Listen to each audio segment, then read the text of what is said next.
My top 5 gripes with Elden Ring. Number 5. Picture this. You're playing Dark Souls 1. You're wandering through the level, having some fun, stumble upon a fog gate, and you're thinking, I can take it. You wander through the fog, you see what's awaiting you, and you think, you know, I may have blundered just a bit. So then you just homeward bone out of there as fast as you can.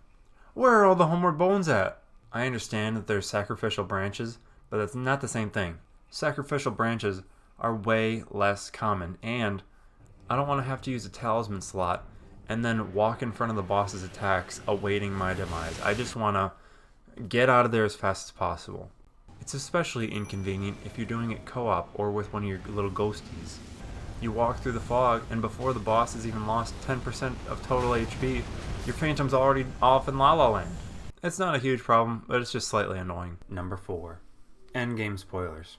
Holy moly. Let me ride Torrent during the Elden Beast fight.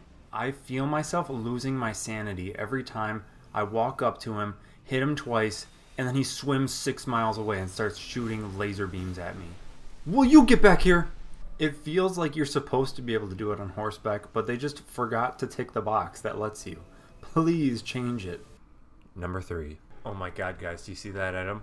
It's got a purple hue. It's gotta be good. I spent 30 minutes looking, but now I'm finally here. It's probably something great, like an armor set or a weapon or... A leaf? Get this out of here! I don't want this! Throughout my playthroughs of Elden Ring, I've found that I used like a small handful of the items, but there's just dozens upon dozens of items that are just garbage that you'll never end up using. And it gets even more frustrating when you're always picking up cookbooks and, you know, leaves and flowers all the time when you don't really want that. You want spells and armors and, you know, souls and stuff like that. It takes away a lot of the intrigue and the desire to, you know, go out and potentially sacrifice your lives for these items when ultimately it's probably just going to be a cookbook or a flower or something. Number 2. Let's do a quick little test here. How much damage do you think this regular old guy with a crossbow does? If you guessed 95% of my health bar, you'd be right. Now how much damage would you guess this giant behemoth asylum demon does with an overhead swing? What the? Who did the damage scaling? Was it Stevie Wonder? There are so many regular old enemies that are just way more threatening than their bosses that are after them. That being said, there's also a lot of bosses that will just one-shot you, like it means nothing. And late game? Don't even get me started on late game. Late game damage just goes through the ceiling. Fortunately, this could be really easily remedied by just tuning some numbers. Number 1.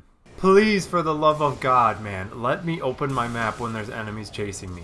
I have a challenge for you. Walk past these zombies right here in the city and try to open your map at all, ever. Walk as many miles as you want. You're not going to open it. I like how you can swap out clothes and, you know, pull out separate weapons out of your backpack. But, like, you know, just looking down and checking your map real quick, not going to happen. Oh, and also the real number 1 is to just delete the Royal Revenants. Here, I'll help you. This is what it should look like. Bop! Just like that.